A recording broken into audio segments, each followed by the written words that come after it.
Without a doubt, one of the coolest parts of owning a record store is getting to see and sometimes acquire really large collections when they come through the door. It doesn't always work out, but this time it did. I'm going to tell you the story, where it came from, and show off some of the coolest LPs I've found thus far. Stick around on this episode talking about records.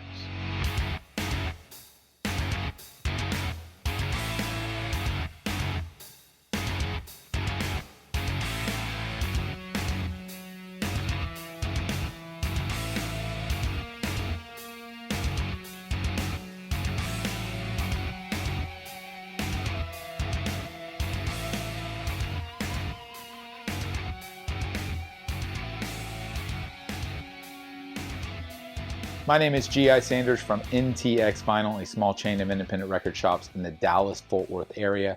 If you're not local but you are in the U.S., you can shop online at ntxvinyl.com and would love it if you'd subscribe to our channel here on YouTube. Follow us across social media on Facebook, Instagram, and TikTok. These are probably my favorite videos, as you can imagine. Like I mentioned at the top, owning a record store has a lot of benefits. It's a lot of fun. I love what I do. When these pre-owned collections come in and you get to hunt through 10, 20, 30, 50, 60-year-old records to discover what's in them, it's just one of the most fascinating and enjoyable parts. It's no different than going to the record store and digging through.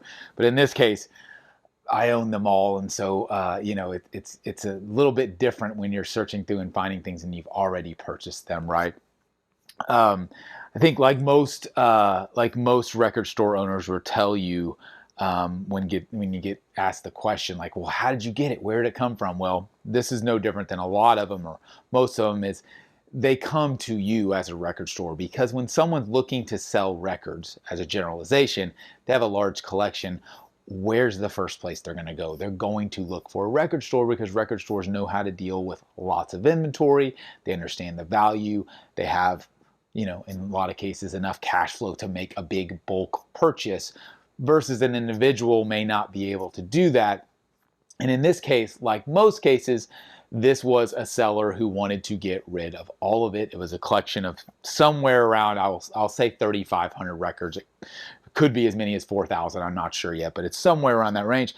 That's a lot of records. It was a whole storage unit full. I'll show you the photo that I was initially sent. And so again, that's most of the time how this happens.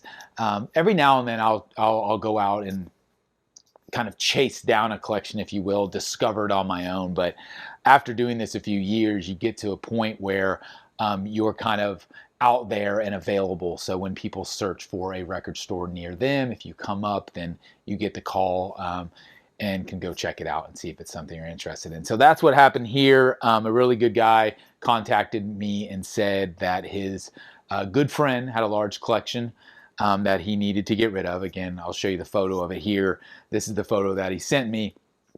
And he said a couple things that were really unique. He said, one, it's in really good condition. Now, I always take that with a grain of salt because good condition to me versus good condition to you or someone else can mean different things, especially for someone who maybe doesn't collect records. So that was interesting because most of the time, someone who doesn't know records at all doesn't even think to preface that, right? But that was cool. The other thing that was even more unique was that the guy told me that he had already organized it and alphabetized it. And when he sent me the photo, I could tell. I was like, oh my God, it's already organized. Most of the times when I go in these scenarios, and again, I don't think I'm probably different than anyone else who's bought collections of records, you're going in, you're digging, you're on your hands and knees, everything's completely disorganized. Some are on shelves, some are in boxes. It can be a complete mess. And that means it's a lot more work to understand what's there and to understand what to pay for it, right?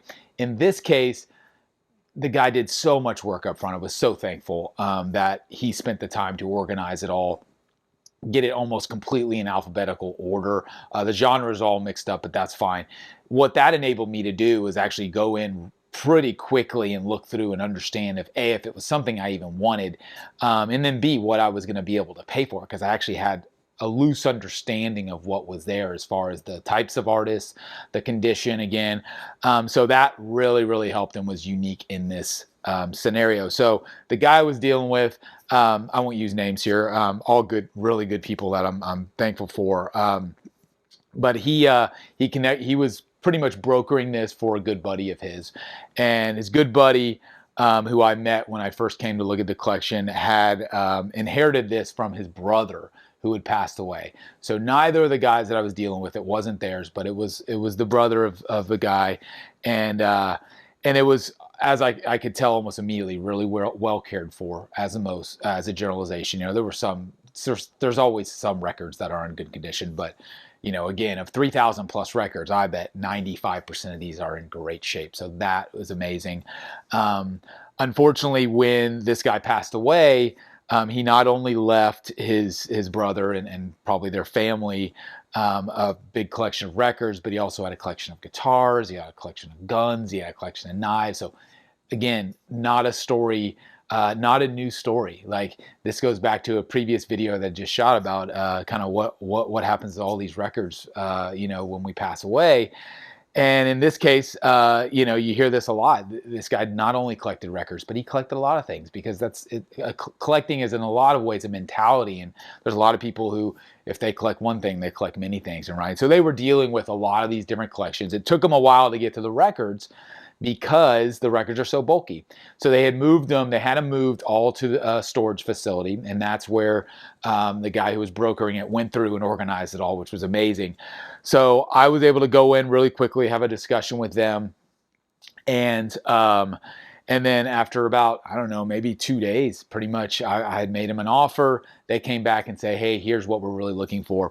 The cool part was that they said, and I say this is cool, maybe this has happened before, but I'm not always privy to it, is they had told me that in the guy's will that he wanted all of the money, or at least a portion of the money from these collections, including the record collection, to go to his nieces and nephews. So I thought that was really cool, because then I at least knew, hey, I'm paying good money for the records to help my business out, which is fantastic, but at least the money's going to a good place and going to benefit some children, which is, that's kind of icing on the cake. So it was nice to hear that, and we came to an agreement really quickly. I then got over there just a day or two later with a couple of good buddies and my oldest son, and we loaded it all up in about an hour and a half, transported it back to my storage unit where it sits now, and I've barely had an opportunity to go through it. It's just been a couple days. I've gone through and picked out just some of the highlights, not necessarily stuff that is like super rare and valuable. Some of it is, but more so just stuff that looks interesting. Some stuff I've never even seen before or heard. And again, that may just be me, but that's kind of what I pulled together. So I wanted to walk you through a little bit of that and show some of the pictures of us kind of loading it out. It was a lot of work to load it out, even though it was already in boxes. We had to consolidate all the boxes. Obviously I had to go rent a U-Haul, I had to go rent a couple dollies, had to get my buddies and my son, like I said. So it was definitely a thing. And then I had to get to our storage unit, had to unload it all, and then unpack it all and put it on the shelves and get it set up in a way to where I could actually search through it and again get an even better understanding of what's there, so I can start inventorying in it and pricing it eventually for my local shops and for online sales and auctions that I do and those types of things. So I guess the last thing I'll say was a total mix of genres, mostly classic rock and mostly rock from the, let's say, 60s through the early 80s, probably 75% of it. But then there's a good amount of country. There was actually a good amount of reggae, which is really cool, so I don't see a lot of that. And there's some R&B, soul, jazz, mixed in. So primarily rock, almost kind of in a lot of ways mirroring what I collect from a pre-owned standpoint. There was nothing modern, very few modern records in this. It looked like the guy had stopped kind of buying anything new, after the mid 80s, like I mentioned, but that's totally cool. There's plenty of great records between the 50s and the 80s. So I'll start going through some. Again, these are ones that just caught my eye. This is a Bob Marley record called Soul Rebels that I've kind of heard of and seen, but I'd never seen a copy in the flesh. So I was really excited to see this one. It is a Jamaican pressing on the blue and white label, which is really cool. Again, just a pretty unique record. There was actually a whole stack of Bob Marley records, which I'm really excited to go through. I own some of them, but I don't own a lot of them and haven't looked at the pressings yet. So that was really cool. And like I mentioned, I've pulled almost a whole crate of reggae already, and I haven't even gone through the whole collection. So heavy hitters. you got some stuff like this. Was very excited to see it. I did look this one up. It's not a first pressing. It's the I think it was a third state or third pressing with the airbrushing, which is what you're looking for. How they altered this image after the fact. It's not like an amazing. This one in particular isn't in amazing condition. It's more of a VG-ish vinyl, but still, it's just super fun to see. You're talking about an iconic album, so I love seeing that. Then let's see, a couple of R&B. So some interesting R&B soul funk stuff. This is Swamp Dogg, or like I was calling him when I was spinning this last night, Swamp D-O-G-G. This is really cool. I want to say this is early 70s. It was like 72 or something. I could be totally wrong. Let me look on the disc. But I listened to this last night just because I was interested, and I never heard of it. It was pretty good. It's pretty good. I don't know if I'll end up keeping this one or not. I don't know if it's super rare or anything, but again, just a 70s funk record that I had never seen before. And then Music of My Mind by Stevie Wonder, also a really cool record, and one that I haven't seen in just beautiful condition. So I was excited to see stuff like that. So like I said, mix of genres, and then you had, I'll go to this one next. This is a blues record by Otis Spann, and this is notable because it's performed with members of Fleetwood Mac. You've got Peter Green, John McVie helping out on this, produced by Mike Vernon. This is from, I think first of all, it's a white label promo, which is really cool. I did listen to this one. I can't remember what year it was from, but it's really cool. The biggest thing since Colossus, Otis Spann with Fleetwood Mac. So again, just another record I had never seen before. I'm not a big blues guy, but I did put this one on. It's really cool. I've got a good buddy of mine who's into the blues, so that'll probably end up in his hands if I had to guess. Let's see what else we got. This was one that caught my eye right off the bat when that first time I got into the storage unit, was looking through it. I saw there was only a handful of Miles Davis records, and I've only found a handful of jazz in general. But this one is a 56 or 57, I can't remember the year, mono and 6i Columbia label, and it is in really, really beautiful condition. So very excited about that one. Always love seeing the 50s jazz stuff. And then you've got cool stuff like Steely Dan. This is the limited edition gold vinyl. Let me show this just because the translucent vinyl, I already replaced some of the sleeves on these.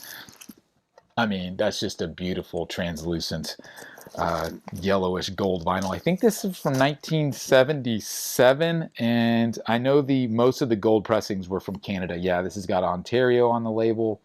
1972, I'm sorry, this dates back, at least that's the date on the back of it. I'm not sure if that's completely correct, but so that was really cool. Let's see. There was a lot of colored vinyls from the 70s like that, which is really cool.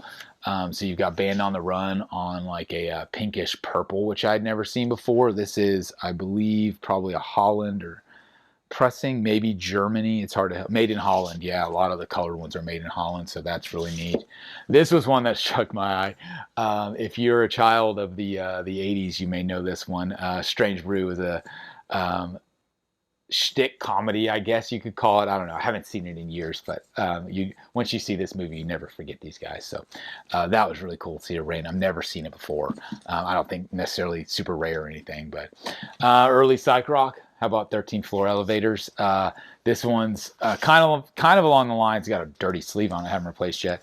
Kind of along the lines of the Velvet Underground and Nico. More of a VG-ish vinyl. It's got some marks on it for sure, but it doesn't look like anything really heavy that you can feel. So that one needs to go get a good bath and in my ultrasonic cleaner and get graded properly to see where that one's going to end up. I'm not really sure, but I love seeing 13th Floor Elevators. I've run across a couple of them over the years being in Texas, and they're from Austin, so not too crazy, but they are really really great records. Here's a really nice copy of Purple Rain with the hype sticker on it. It's got the poster in here too. Just a beautiful copy. So pulled that one out just because I don't always see it that clean.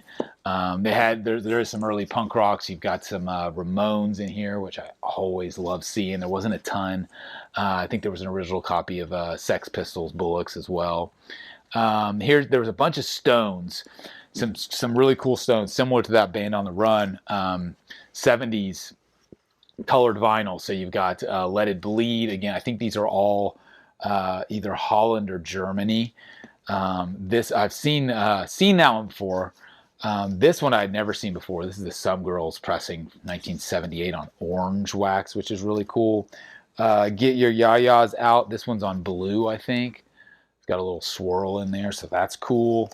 And then you've got Satanic Majesties. This is on a white with some color in there too. So again, just really unique stuff. Not necessarily rare albums themselves, but the specific pressings is which cool. This guy, he did a really good job of like picking out unique stuff, which was awesome. This is just a really nice copy of Sticky Fingers. It's got a little torn part on the cover here, but the zipper and everything and the buckle are all beautifully intact, so I love seeing that. Here's another colored vinyl version. I'm hoping that this sticker will come off. It says gold vinyl, $24.95. It's actually more of a cream vinyl color, which I think is nice, matches the cover, and it's a really nice gatefold. It's got the insert in it, so that's a great copy of Harvest by Neil Young. Some more blues, Howlin' Wolf, the Backdoor Wolf. I forget which year this was from. 1973. It says on the back, Chess Records. Really nice copy. I had looked at this one previously, and this is a white label promo as well. A lot of promos in here, which is just always fun to see. Let's see what else we got here. We've got X. This is a little later, 1980. This is a really cool record, again, that I just don't see very often from this era, so that's really cool. Here's a Dr. John record, Babylon. Again, one I've never seen before. Super trippy cover art. This is from, I think from 69, 68, actually. Really cool Dr. John, kind of early funk soul record. How about a couple of oddballs.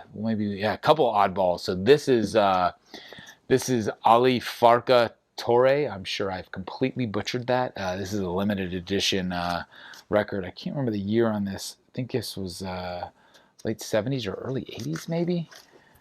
Let's see. It's on the Mango label. Actually, no, this is later. This is 1990. So he did collect a few things into the 90s, but by and large, most of it was pre like 85. This one I've never heard of. I've never heard it, but it just looked really cool. It's called The Smell of Incense, Southwest Fob. I did Google it, just see what the music was, and it looks like it's early kind of psychedelic rock, and also from Texas, just like 13th Floor. I think it was recorded in Tyler, Texas, which is a small little town. It's also got a signature on the back to Brad, which Brad was the guy's name. It was his collection. Best wishes always. And so I think it may have a signature on here. I'm not sure how like famous this group is, but certainly a unique record that I had never seen before. Again, like I keep mentioning. So let's see what else we got here. I think I skipped one. There was a Sabbath in here. Yeah, so this is a cool NIMS pressing of Paranoid. Which I believe is UK potentially. It's hard to tell. It looks like this is a 1980 pressing, but not seeing a country on it. Oh, it's right there. Made in Spain. There you go. So again, just a really cool, unique version. How about another colored version? Hopefully that $15 price tag will come off. This is, of course, Led Zeppelin 4, but it's on a purple wax, which I'd never seen before. Let me see. Pretty sure this one was Holland. 1971, UK, made in UK. So cool pressing there. Oh, really, just a really nice copy of Kiss Alive, which I like to see. Most of the time you see this one, it's really beat up. Don't think it has any of the inserts, or if there was any that came with this one. This one doesn't even have the original sleeves with anything, but it's a really clean record and a nice gatefold. Last but not least, this was one. This is a sealed German pressing. I looked it up, and I think it was a 68 reissue of Please Please Me.